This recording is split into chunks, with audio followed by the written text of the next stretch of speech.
Welcome to the Steve Show. Today I have Chris West from Video Narrative here, and we're going to talk about how you can choose your life, and just by asking a few questions, you can make dramatic differences in yourself, in your client's life, in your family life. So let's take a look.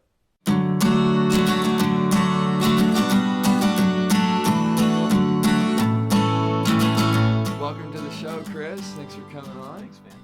It's a pleasure. It's always a pleasure sitting with you. Like when you were with like-minded people, and you know what I saw with you when I first met you was how big your heart is and how much you care, and that's how I am too. Like you do everything to treat someone, and you put that first. You know, taking care of others rather than a bottom line or money or any of those things. And so I saw that immediately when I met you. It was like so transparent. Thanks, man. It's beautiful.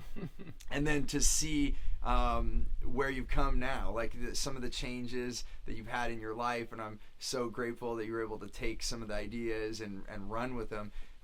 Maybe share a little bit of like what's going on now and like the things you're really grateful for that have made an impact on your life. Yeah, well, first of all, it's so awesome to be with you. And I mean, for me right now, a few things. I'm about to have a son in September, so that'll be our second boy. And it's really fun to be in a place where I'll take a full month off and to know the whole team knows exactly what they'll be doing. That I will take a month off and my company will still do well. We could have done that a couple years ago. So that, but I think I've become more clear about what we do than ever before, and that kind of clarity, it gives so much purpose, and like just it allows us to say this is what we do, and then everything else we don't do, and so I'm really grateful for that as well. Just having that focus, that singular purpose, yeah, that's beautiful. And you know, when you and I met, so just to be clear, and with everyone, we, Chris, I actually worked with him. He's come to some of my workshops. He's been a part of my mentorship program. We've done some one-to-one coaching. So we've worked together, just being transparent about our relationship. But what's been remarkable is I remember our conversation when you were like this close to not working with me, and the main reason you said is like, I just don't have any more bandwidth for any more travel. Yeah. Although Chris came and he wanted change, and he's like, Steve, I think you can help me, but I can't travel anymore. Yeah, I said, I really love investing in mentorship, and your model is something I really wanted to learn. How do you truly create your life and then build a business around it? And I've been of the mindset that I have these really big dreams about mentorship programs. And so I have this dream of buying land, and I knew that if I was going to do that, I needed to build a business that I could make enough money to buy that kind of land, but also then I could have something that was sustainable, and then I could only do it 2 or 3 days a week and start working with kids the way that I want to work with them. And I really have bought into, I got to work really, really, really hard right now. So 2 big things happened. The first thing is that I was traveling all the time, and when I met you and you were like, and I wanted to do this, I was like, listen, maybe next year, because I do not have another weekend to give. Like if I tell my wife I'm taking 2 more weekends to come down to San Francisco to do some work with you, like I don't have any more time. And you said, so why is your business structured for you traveling all the time if that's not what you want to do? Yeah. Right. And so we like literally started changing things in the moment on the first conversation. Yeah, we're outside and there's some bugs flying around, but that's what's beautiful about being here. Oh. Yeah. So to not have any more weekends, and that's what it is. Like, so many of you who do know me, like, that I'm all about like doing what you want to do, and so and when we were off camera, we were talking about questions, and so this is just one of those questions. I'm like, okay, so you don't want to do that, so why do you do it? It just opens up, wait a minute. Well, I mean, you said to me on the phone, because I work with professional speakers. I'm passionate about telling people stories. They're the people, you're someone who's making this huge impact in the world, and our company tells the stories so they can make a bigger impact. Right. What that requires us to do is go to conferences and film speakers, right? And when I have a really elite speaker that I'm working with, I felt like I needed to be the one as the owner or the person that they signed up to work with to facilitate it. And so you asked me, why do you have to be the one who goes? And I told you, it's because this. And then you said, why can't they come to you? And I'm like, I don't think they will. You're like, try it. Right. And I had a call with the speaker the very next day, and I did not have this program in place, but I just decided to go for it. And so he said, cool, my conference is I'm speaking at this place this time. I'm like, sweet. So 2 of my team's going to come join you. He's like, I signed up to work with you. I actually want you to come. And I was like, well, if you want to work with me, that's awesome.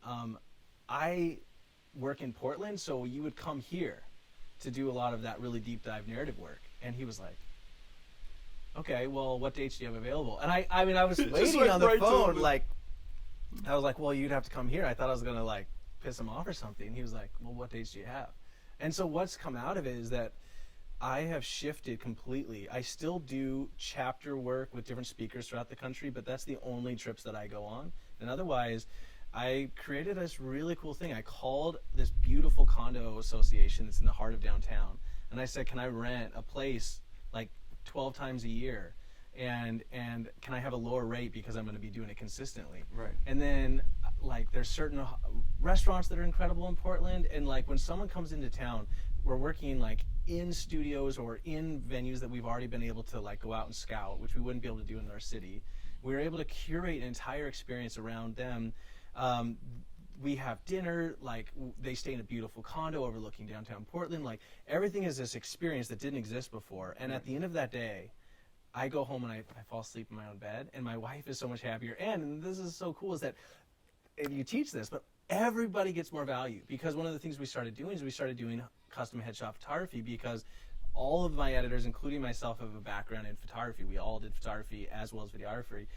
And we can, in the moment, capture incredibly beautiful headshot photography for speakers that is so much more real. It's not like the cheesy, it's like real life portrait headshots, which is what people want to see, and they get that real connection.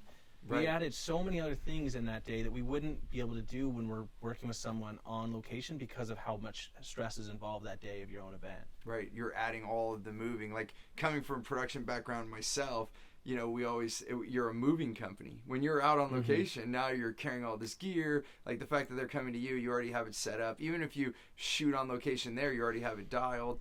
So your clients are getting more value. You're having a better experience being home. Your family's having a better experience because you're home.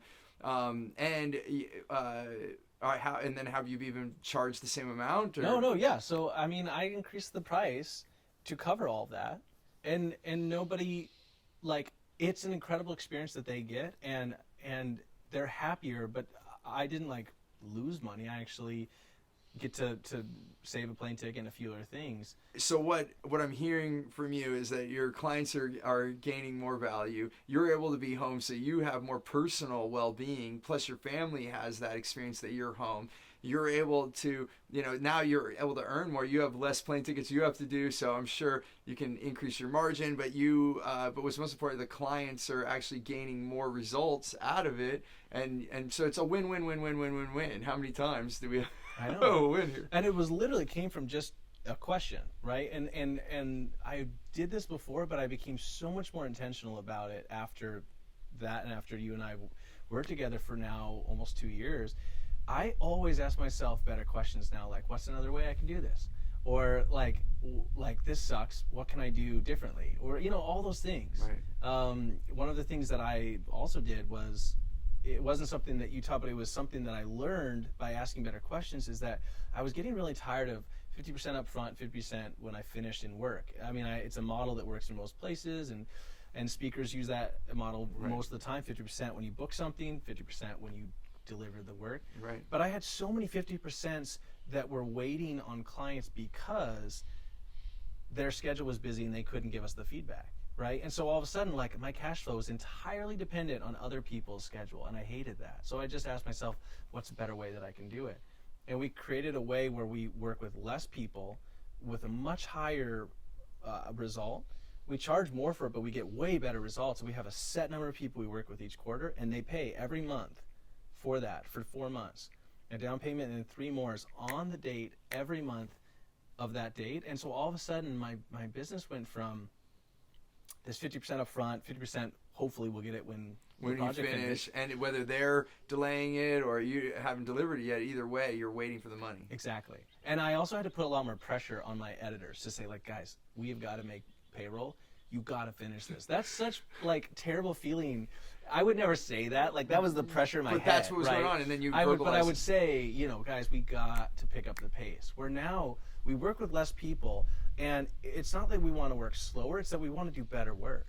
And so there's I mean, literally from the place that I was a year ago, the depth of my business, there's people who come in now and they talked with me 6 months before, and then they talk with me again, say something didn't work with their schedule. And they're like, oh my gosh, this is like 100 times different than what you told me the last time. And I'm like, yeah, we've gotten a lot better at this work, and we work with less people now so we can do better work. Right. So all of this came out of asking these different questions. That's beautiful. And I want to come back to this moment, but I want to like pivot for a second and go back to before this was happening. So you're flying all over, and you already had your first child, and you know you want to be a dad, but you're all over the place, and you're building a company. Maybe tell me a little bit about the emotions and the things that were going on for you when you had all that happening, you know, prior to these changes. Yeah, I mean, I know it's a privilege to travel, but I love being home. I love being with my family, and it would get to the point where, you know, like you need to mow the lawn, but you need to wait till Saturday to mow the lawn, but you've been gone for so many Saturdays, right? That the lawn is getting more and more, and it's little things like that. Or I mean, it's just I was getting so worn out that even the idea of coming down for 2 weekends in a 6-month period to do really cool work with a group and you was like stressful. Like the idea of adding one more trip was just, it was way beyond what I wanted to do. Like that was the big, yeah. So the amount of travel that I was doing, the amount of, it was really wearing on me. And then it really had an impact on my relationship with my wife. I mean, we have the best friendship and we're so close. And one of the reasons we're so close is that we share so much time together. Yeah. That's, it's just to see that impact. So prior to this, like how would you say that was affecting you and your family and just even your own experience? Okay, this is something that's so important. I have to like really iterate. Like it was affecting every part of my life. I mean, anybody who travels a lot knows your friends start just assuming you're going to be out of town, right? They just assume because you're always out of town when they ask. Right. The most common question my wife told me she would get asked is, "Where's Chris this time?" If you're trying to build a foundation or like good relationship in any way, shape, or form, it always comes down to time. Right.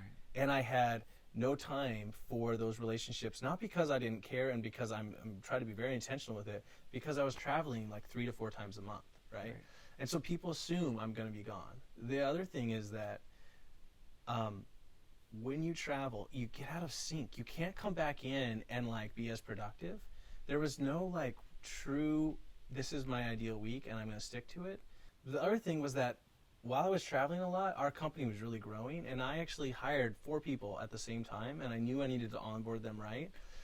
I onboarded them for 3 weeks, and then I had, without joke, 7 weeks of back-to-back travel where I was out every week for some other reason. Wow. The worst thing you could possibly do after you bring someone on is to say like, hey, I brought you on, and then good luck. Yeah, see ya. I'll be back in 2 months. Wow. It made the biggest impact. I mean, it really, it was affecting every part of my life. Wow. And so in that moment, you didn't even know where an idea of like change. I mean, it's like obviously like you and I were having conversations, so you saw some change in there, but you know, did you see like a light at the end of the tunnel, or you thought it was way far away, or like what was the moment? Like, so just because I like to talk about moments, like what was the moment that made the turn? You know, so there you are, and this is going on, and I don't know how long you thought it was going to go on, but like, where did something? Can you pin it on one moment that made the shift? Yeah, well, I mean, 2 things happened. And I think this is true with everything. The first is the idea, but the idea comes from a question. One way or another, we're asking ourselves a question enough in our mind, but you asked me the question, can you do it different? Or what would it look like? This is it was the 3rd question you asked me in a row, but this is the question. What would it look like if people came to you? And I started having to answer, well, I could do this and this and this. And then the second thing I feel like always has to happen is you have to have that moment of social proof, right? Where the universe says like, yeah, it's a good idea, right? Because it was this call the day after, and to make that call and to like say, well, you know, like swallow like that, then you know you need to come to Portland because I don't travel. I pretended like this is my new reality, and I just thought he's gonna say no, and he's like, that's a real bummer, but for sure I could just come to you, right? Like he was like, I'm sad you can't come film me at my event, but if your team is as good as you say they are, then that sounds good, and I'll come do the rest of the work with you. That's so beautiful. Yeah, and you know, so what's amazing though is you took the chance. And so I think, you know, just because I always look for how can we tell someone else this story and see if they'll do it. So you had an idea, and what I saw, and it's that social proof of that validation. But what you did, like there's a step between that. You actually chose to try. Mm-hmm. Yep.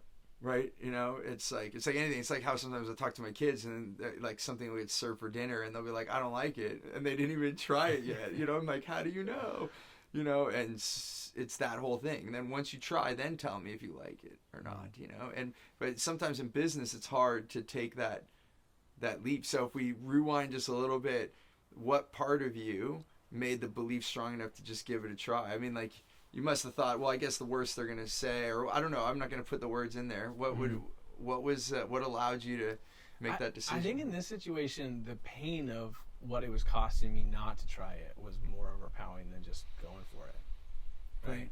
Yes, if there's any chance that you could do it differently, then yes. Yeah, then yeah. But also, I think it's so funny, and I learned this from that conversation. I've tried to do it more often, but sometimes it feels like we have to wait for other people to give us permission to do stuff, but we don't. Like, we literally can give ourselves permission to be like, yeah, you're just believing that, but it's not true. You can do it totally different. Right. And you like, so I've actually done that more ever since, is that I give myself permission a lot more. Like this year, one of the things I did is I put on the calendar before the year started every single month that I would take a full work day off to go surfing. And it's on the calendar, and every single time it comes up, there's something important without fail, right? Always. And I also think, you know, this is a lot of the team works from home on that day. And I know our productivity, I think in my mind, I'm like, if I'm not surfing on this stuff, productivity is going to go down, whatever. It's always brought me more joy and been better this year. So I had to give myself permission in other ways as well. Right, and even if your team is like taking an easy day, you know, or anything like that, mm-hmm. you all needed that. Yeah. You know, that's what I find, like even with my teams, is like giving them this space to have time, to have more time for holidays. You know, as employers and even with ourselves, we think if I'm not working, I'm not making money. But actually, I make more money from taking days like surf days or taking more days off with my kids. I've started to do like days where I just spend with each of my 3 kids. So that's like another 3 days. And my intention is to do that once a month. So it's like another 3 days I have to work into the calendar. Mm-hmm. Yet when I come out of those, I'm so much more refreshed. I get more done the next day or the next week, you know. And so I think I'm just extra validating this mm-hmm. moment, and this is from years of me doing this now. I always end up with a higher reward than what I would have lost if mm-hmm. I would have just stayed and said, you know what, I can't surf today, I'm gonna just do I got to do this job. You know, I gain more, even if it is scary at first when you're first trying it, you know, and you think I better be working.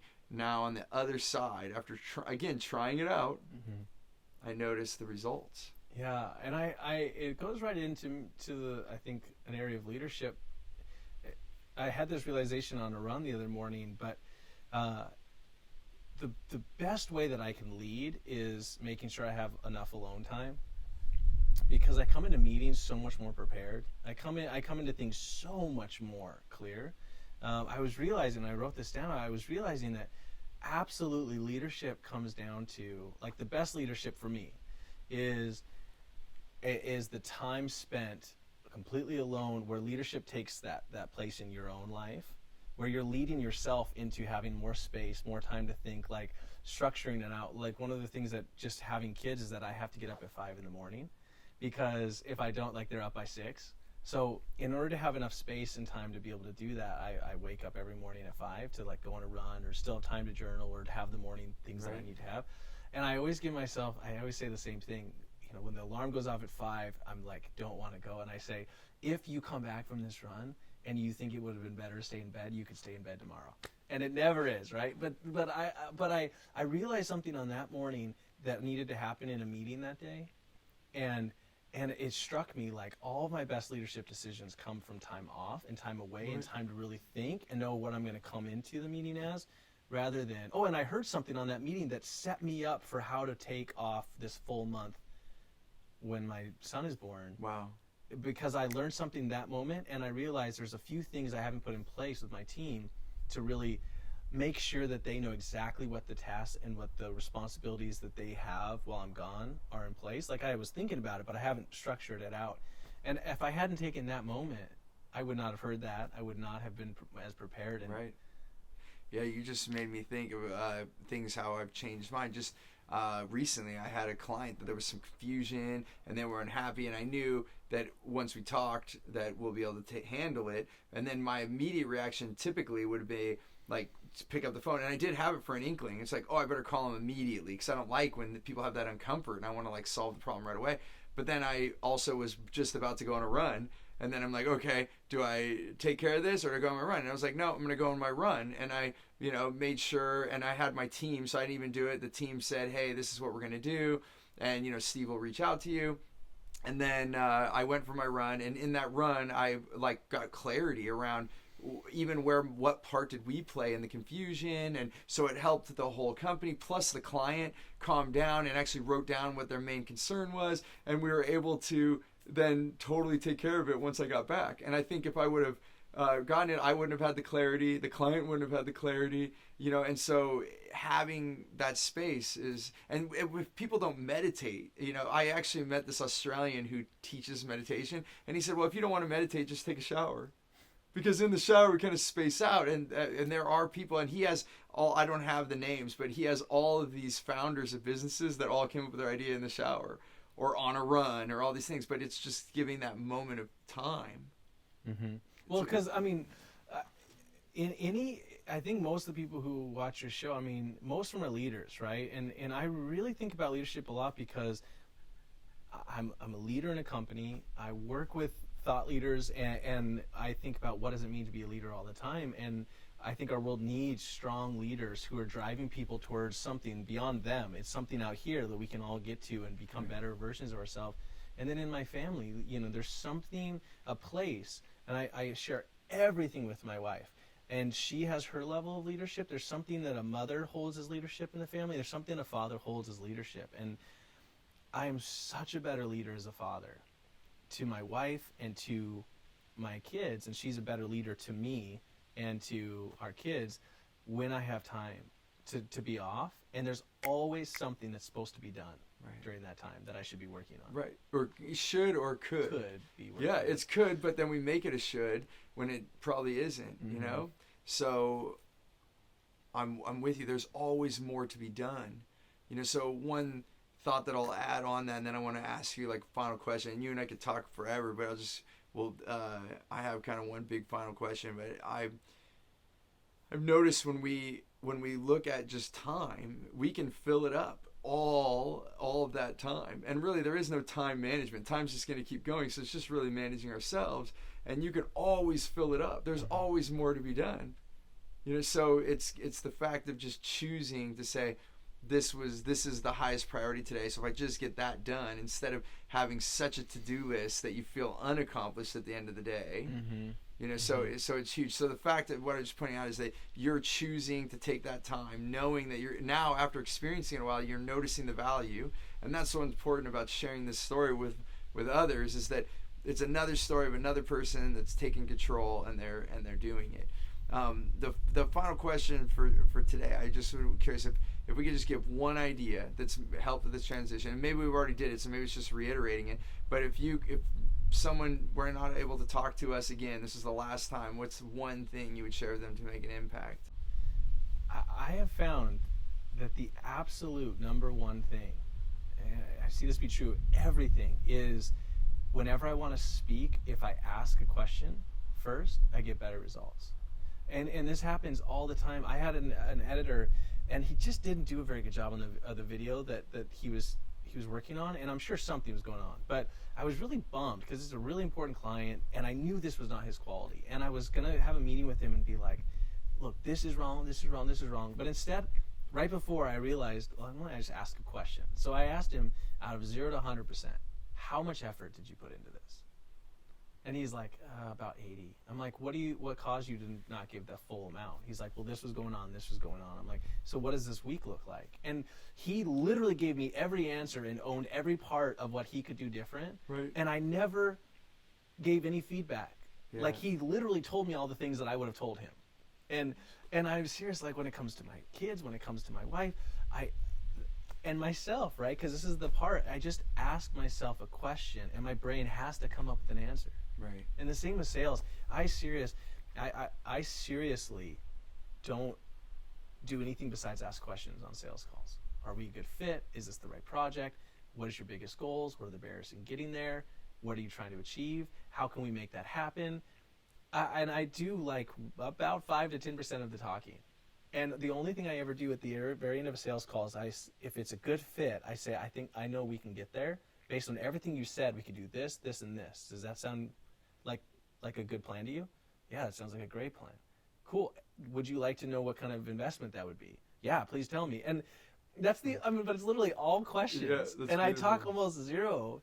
And we all want to be empowered. We all want to change our own lives. And the less I tell people what to do or try to encourage them, Right. and the more I just ask questions, everything has changed. That's beautiful. I know I said that was my last question, but I'm curious. Was that always? And this might be an off-camera thing. Was that the way it was before we worked together too? You had already been on that quest of questions, or was that more invoked with the ideas that? And it was because I have a counseling background. I went to master's level in counseling, and one of the biggest things we had to do was learn how to do just basic empathy. And that meant that we could not do anything besides repeat back what the person said or ask a deeper question. Yeah. And so I had learned that, but I had forgotten it, right? And I think that there's been so much that has built up, and then when you asked me that question, it really made a big impact on especially the questions I asked myself. And then it's just become more and more true after a lot of the conversations you and I have had, that questions are everything. Yeah. And specific questions. Right? Not just like random questions, specific questions that lead to an outcome. Yeah, and what you just said, deeper. Mm-hmm. That's it. So often we're at a surface level, and allowing yourself to go deeper and giving yourself permission to ask deeper questions of people gives you that chance to be vulnerable yourself and open up vulnerability with the other person, deeper connection. You're able to help them more. It just goes on and on and on and on. Yeah, and the other thing is, and I learned this from listening to Michael Hyatt, I've also learned that people love conversations with me if I ask 2 follow-up questions to every question I ask. So most people only will ever ask one question, like, where are you from? Or blah, blah, blah. And then they'll start talking about themselves, or they'll start repeating, oh, I'm from there, blah, blah, blah. If in my head I have this rule, to make a great conversation, you ask 2 follow-up questions to whatever you ask them, people leave the conversation and they're like, oh my gosh, I connected with that person so much. That was incredible. And it's only because I asked 2 more questions than the average person. Right. That's so amazing. And it's just follow-up questions. And I started doing it as a rule in my head. And then after a while, it became totally second nature. Wow. Yeah, that's beautiful. Yeah. I love it. Well, thanks so much for sharing time here and sharing your story, because I know that just by hearing more and more people that are choosing their life, making changes in their business, having the abundance that you're having now, being able to stay home with your family, take a month off when your new baby boy comes. Those are things that some other people would say, oh, that's impossible. And just by making a few choices and asking a few questions, you've made a huge difference in your life. It's beautiful. Is it easy to find you on social media? We get put all that out for. No, I'm like terrible at that. Okay. Yeah. But I mean, our company is Video Narrative, and so videonarrative.com is the best place to find it. Beautiful. And then, with all, as always, like, give us comments, let us know what you learned from this, any questions. Love to hear your feedback. It even drives our future shows. If you really liked it, go ahead and subscribe, and we'll keep sending amazing content your way. And thank you so much again, Chris, for coming on the show. And as always, until next time, remember, choose gratitude and create freedom.